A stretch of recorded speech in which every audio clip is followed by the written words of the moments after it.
Hey, yo, what's up, everyone? Welcome back to the channel. This is Smart TCG, and today I'm going to be going over my personal top 10 decks currently in the standard format. We're going to be doing a booster box giveaway as well as we get closer to 10,000 subscribers. So if you enjoy the content, make sure to leave a like and subscribe, and I'll be announcing that giveaway soon. But yeah, that being said, let's hop right into it. Alrighty, hopping into number 10 here, we have Ancient Toolbox. Now, Ancient Toolbox is a deck that hasn't necessarily seen a whole lot of play or success recently up until the Toronto Regional Championships, where there were some that made it into day 2. I believe also at the Sacramento Regional Championships, one made top 16 as well. So the deck has been kind of slowly coming back, largely due to the brand new A-Spec Brilliant Blender. Brilliant Blender is an A-Spec that came out recently, which makes a ton of sense in this deck. You just use the card and you discard 5 cards from your deck. So you get to thin out your deck of cards that you don't necessarily want to draw into, and those cards are typically going to be ancient cards, increasing your Vengeance Fletching attack. One other big thing right now is currently with Regidrago being one of, if not the most played deck at almost every single tournament right now, there are a lot of turbo decks in the standard format that are trying to counter Regidrago. For example, things like Raging Bolt, Roaring Moon, and also Miraidon. Now, one of the big things that this deck has going for it is it takes advantage of those 2 prize linear decks. Being able to have a 1 prizer that one-shots a 2 prizer is just a really good prize trade, and this deck is able to do that. So you're able to beat up on the decks that are trying to beat arguably the best and also, most popular deck, which is, really, really nice. So it does have that going for right now. Its Regidrago matchup is pretty close, and also its Gardevoir matchup is pretty close as well. However, the big thing that's holding it back right now is that Charizard matchup. That Charizard matchup is just so rough. You really don't have a good shot against it if they're able to get fully set up. You can sometimes try and deck them out if they potentially burn too many resources, but that can be kind of hard. So overall, I would say that is the one thing that is making the deck not necessarily see as much success as I think the deck has potential to reach, but I still think it's a pretty good deck. It's just that Charizard matchup is rough, and you can sometimes run into consistency problems as well. Sometimes those early game hands are just really, really clunky, and you fall a little bit too far behind. So yeah, it's definitely a good deck. It definitely has some pretty decent matchups, but there are some things that are holding it back. All right, let's hop into number 9. Alrighty, hopping into number 9 here, we have Terapagos. Now, Terapagos, kind of like Ancient Box, is a deck that hasn't necessarily seen a whole lot of play or success recently, but with where the metagame is standing, I actually think makes a pretty decent play right now. Your Regidrago matchup is relatively close. A lot of lists right now aren't playing the Alolan Executor, which means the Buffalo is really, really good against them, as they don't have any way to one-shot the Terapagos, which is nice. Your Turbo matchups, decks that are trying to beat Regidrago are pretty good. For example, your Raging Bolt matchup, your Miraidon matchup, and your Roaring Moon matchup are all relatively solid. Gardevoir as well, specifically the slow version, has came back and is seeing play. And your matchup against that, due to having things like Lost Vacuum, the Dusknoir line, and also Briar, is pretty solid as well. And your Charizard matchup is relatively close too. So you have a lot, going for you right now. Your Regidrago matchup is, winnable. I would say it's probably about 50-50, maybe slightly unfavored, but you do well against the turbo decks. You do well against, Gardevoir. Your Zard matchup is close. So you pretty much have a shot versus the majority of things. I will say you don't really do exceptionally well versus, I would say, the majority of the top decks, but you do pretty okay versus them. There's not a whole lot that stands out about the deck. It's just a solid deck in general. But I think that's the biggest thing that, kind of holds it back is you don't have, 3 or 4 matchups, that I feel like you do exceptionally well against. They're all kind of 50-50 to, 55. 45 versus a lot of the decks, and you can sometimes run into consistency problems at the beginning of the game where you just aren't able to find a Fan Rotom or get a Terapagos on the board so you can actually use the Noctowl. So there are some problems with the deck, but I do think it's pretty good right now. All right, let's hop into number 8.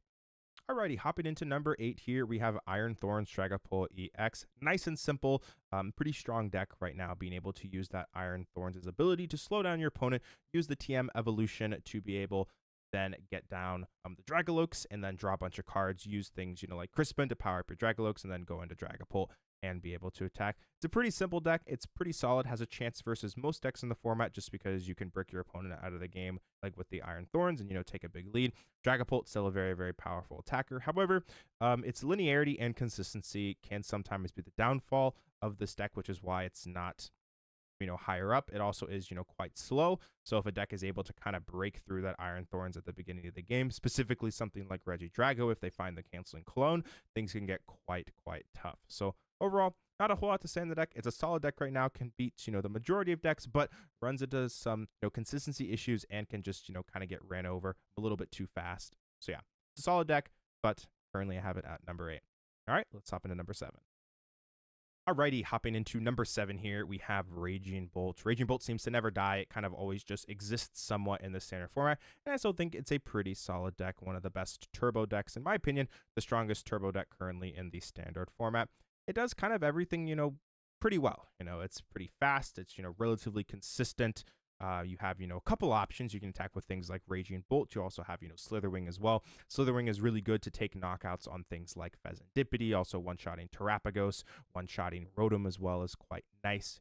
And also taking a decent Regidrago matchup is another thing that this deck has going for it, which a lot of decks don't really have. The matchup is about 55-45. You are slightly favored against it, which is a good thing, but the big problem with this deck right now is its matchups against some of the other top decks. For example, your Charizard matchup just doesn't necessarily feel very good. If you want to improve it slightly, you could potentially play the Briar, but there's going to be games where you Pokestop it away, and then you're not able to find something like the Pow Pad, and in a lot of matchups, the card's just not very good in general, so you'd mainly just be playing it to try and improve like one specific matchup. I guess like Lost Zone, it's okay against too, but if you want to improve that matchup, you can play something like the Briar, but you do hurt your consistency. There's going to be a lot of games where you don't actually use it.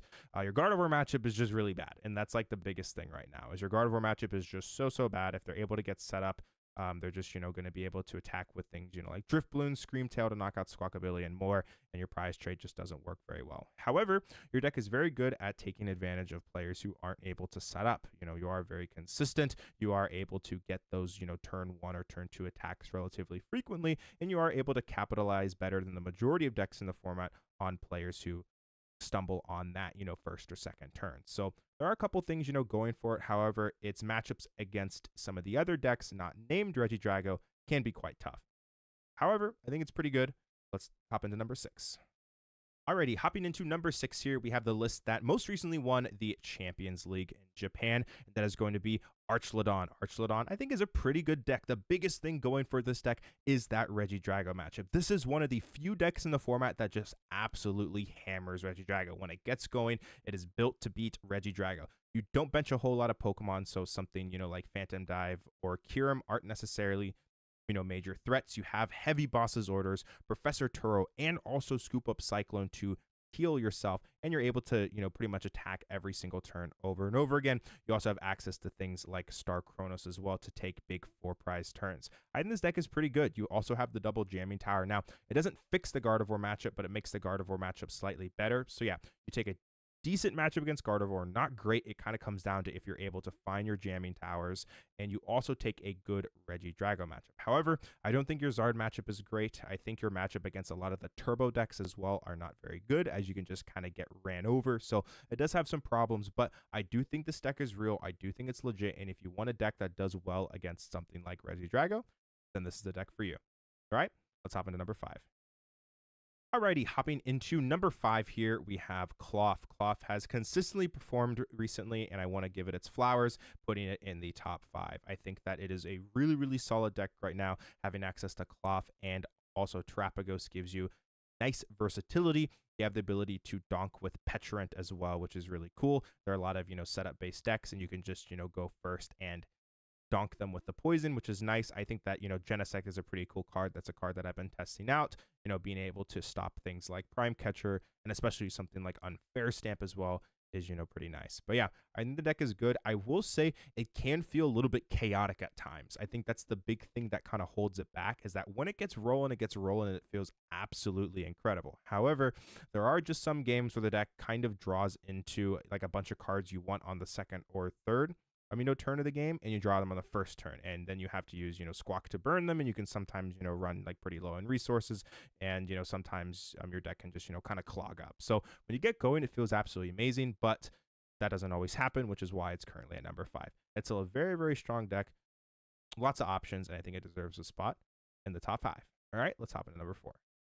Alrighty, hopping into number 4 here, we have Lugia V-Star. Now, Lugia is a deck that also hasn't been getting a whole lot of talk, but it does take a decent Regidrago matchup, kind of depending on if they play Temple of Sinnoh, and also with Gardevoir variants go into the slower version without Rare Candy, your matchup against that deck gets much better. I think Lugia, when it gets set up, is one of the most powerful decks ever created. However, the biggest thing holding it back is itself. There just are some games where you're not able to get set up. So that's the biggest thing holding the deck back. It takes decent matchups against the majority of things, barring it gets set up. I do like the Wellspring Ogerpon. I've been testing out a couple of versions. I've currently am testing out the Flutter Mane and the Wellspring Ogerpon. However, if you want to cut those cards, you could potentially add in a extra 1/1 line of Shinchino, which is solid, especially if you're trying to do well against the mirror match in those turbo decks. You could also add in maybe something like Great Ball or the Dusk Ball as well. So you definitely have, some options. I've just been, kind of messing with that count. But yet,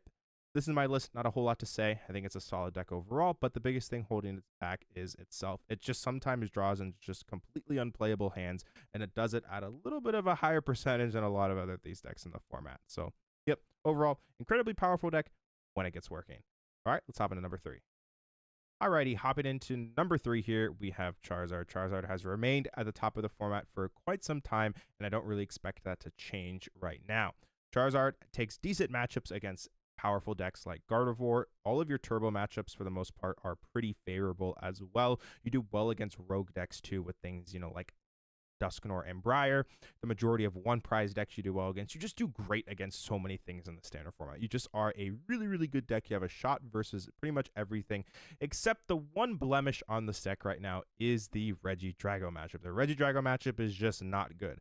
It's probably about 35-65 to 40-60. They have so many ways that they can beat you. You have to draw exceptionally well versus them and also win the coin flip to have a reasonable chance of beating them. So there just are plenty of problems in that matchup, which is the big thing that's holding this deck back. If Regidrago did not exist, this would probably be the strongest deck in the format, but that's not the case, and you have to deal with Regidrago. So as long as Regidrago exists, this deck will be kept in check. However, its matchups against the majority of other things are very, very impressive. So yeah, Zard, it's a great deck, very good versus the majority of the format, except for Regidrago. All right, let's hop into number 2.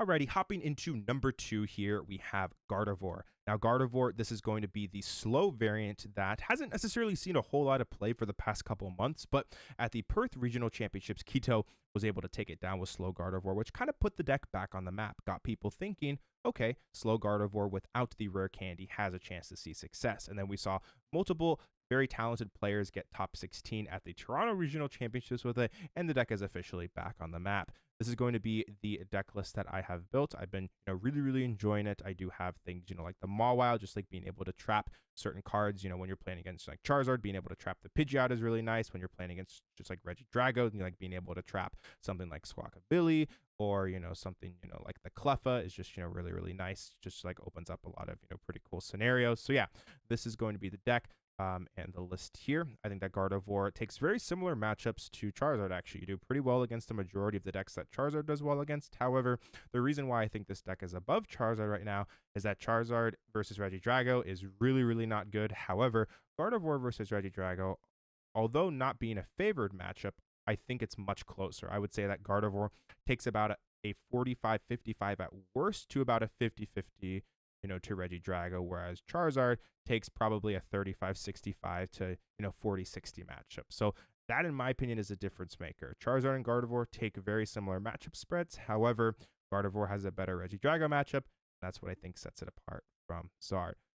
Yeah, so Gardevoir is a really powerful deck right now. I will say that if you're going to play the deck and you want to do well with it, get as many games with it as possible. There are so many different options, so many cool plays that you can learn. It's kind of a double-edged sword. There's so many cool things that you can do, but there's a lot of things that you can do wrong. Definitely one of the hardest decks in the format to play. So make sure to get some games with it. It's super, super fun. There's a lot of really cool, thought-provoking plays.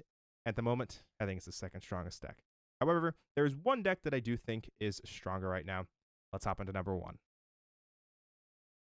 Alrighty, hopping into number 1 here, we have Regidrago V-Star. In my opinion, the strongest deck in the standard format. This deck can do pretty much everything. You have so many different attackers. You have things like the Alolan Executor, Giratina V-Star, Gudra, Dragapult, Radiant Charizard, Kyurem. The deck has so many options, which is what makes it just so powerful. You have a decent to winnable matchup against pretty much every deck in the format. You can always sit down and say, all right, I have a line like versus this deck, which is I think the big reason as to why so many top players are seeing success with it, because they know that if you have a shot like versus everything, like if you're playing well, you're going to give yourself a really good chance to win. The deck can do, pretty much everything. Has, great, comeback potential, can play fast, can play slow as well, hiding behind, things, like the Cleffa. You're relatively consistent. Yeah, I think it does pretty much everything that you need to see success. But yeah, that's going to be my tier list. Regidrago, in my opinion, the strongest deck in the standard formats. And yeah, that is all. Thank you so much for all of the support as always. If you enjoy the content, make sure to leave a like and subscribe. Let me know if you think there is a deck that I missed. I appreciate all the support as always. We're getting close to 10,000 subscribers. We will be doing a booster box giveaway as we get a little bit closer. So make sure to subscribe and I will be announcing that soon. But anyways, thanks for all the support as always. I appreciate it. This is Smart TCG and I'll speak with you again soon. Peace out.